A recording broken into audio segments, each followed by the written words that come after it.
Hi, Beach Church. It's Friday again. Thank you for joining me. So today our readings were Second Chronicles 13 through 15. And the narrative here centers around two kings, King Osbijah and King Ajah. They're Judah. And we see that Judah in chapter 13 goes to war with northern Israel. And they're outnumbered, they're outmaneuvered. Military, these people are like the Navy SEALs. But the king of Judah has great faith. And we see that his faithfulness provides victory for Judah. And so then we go into chapter 14, which is a very short chapter. But we meet Ajah, who takes the throne and initiates significant religious reform, removing idols and restoring worship to Yahweh.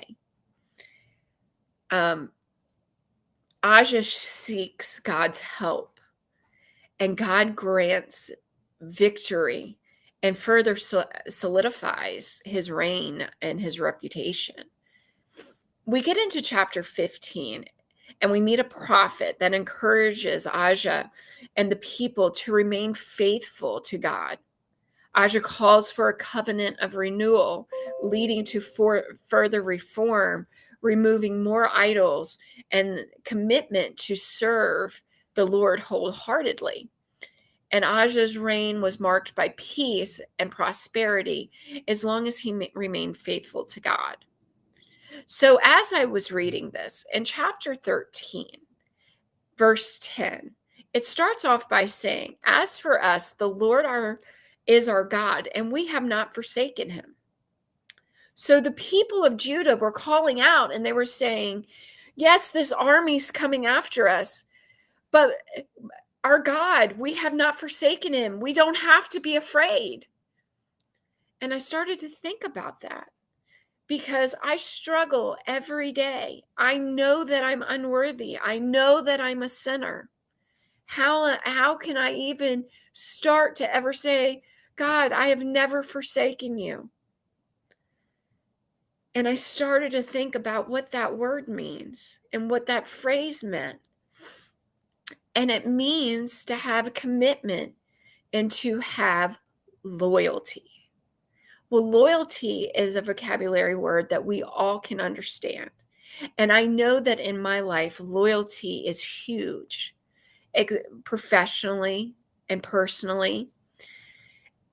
And we all can relate. At some point in our life, we've had someone that we have been loyal to, or we have thought were loyal to us.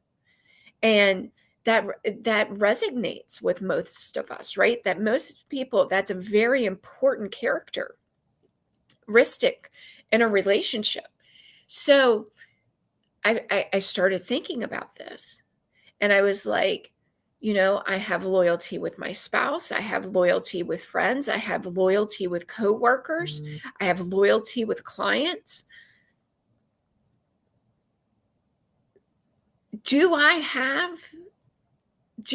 give that type of loyalty to God? Because he gives that to us. He is so gracious to us. He is so loyal to us and so gracious to us that he gave us his only son. And God is the ultimate king.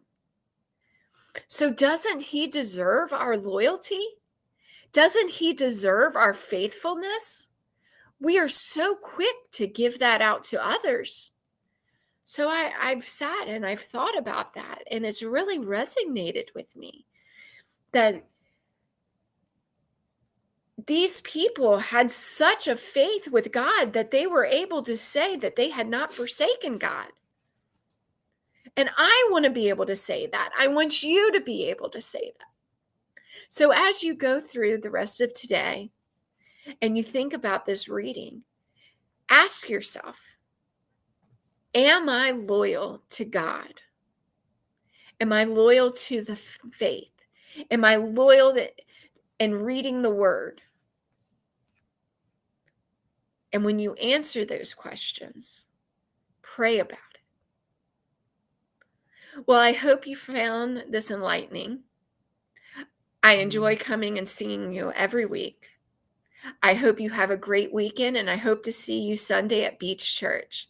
Bye.